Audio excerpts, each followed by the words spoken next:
ही रताळी मी उकडून घेतलेली आहेत. ही छोटी छोटी आहेत, म्हणजे कोवळी आहेत, त्याच्यामुळे काय होतं ह्याचं साल निघत नाही. हे बघा, हे असं हे साल निघणं फार कठीण होतं.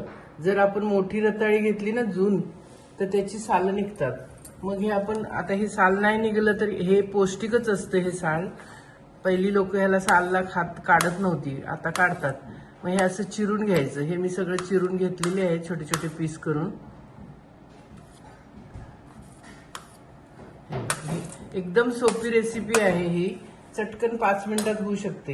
हे उकडून घेतलेलं रताळं आहे, त्याला फक्त 2 शिट्ट्या करायच्या, लगेच बंद करायचं. थोडंसं मी मीठ घातलेलं आहे. तर हे कसं आता हे बाउलमध्ये घ्यायचं. हे बघा, म्हणजे एखाद्याला पटकन जर सर्व करायचं असेल, हे बाउलमध्ये घ्यायचं. ह्याच्यामध्ये आपण थोडीशी साखरही घालू शकतो, किंवा मी आता सध्या काय केलंय, माझ्याकडे मध आहे, तर मध घातलं तर अजून टेस्टी मधाळ होतं हे.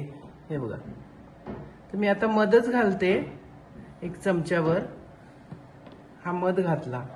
आणि पाहिजे असेल तुम्हाला टेस्टला तर थोडी साखरही घालू शकतो आपण. आणि नुसती साखर किंवा नुसता मध जरी घातला तरीही ही रेसिपी छान. आणि हे दूध घालायचं, हे गरम दूध, म्हणजे उपवासाच्या वेळेला अगदी पटकन खायला हे चांगलं आहे. आपण उकडून ठेवली आणि हे दुधात घालून खाल्ली ना रताळी, वासासाठी थोडीशी हे आपण हे घालू, इलायची पावडर. इतकं मस्त लागतं, तुम्ही करून खाऊन बघा.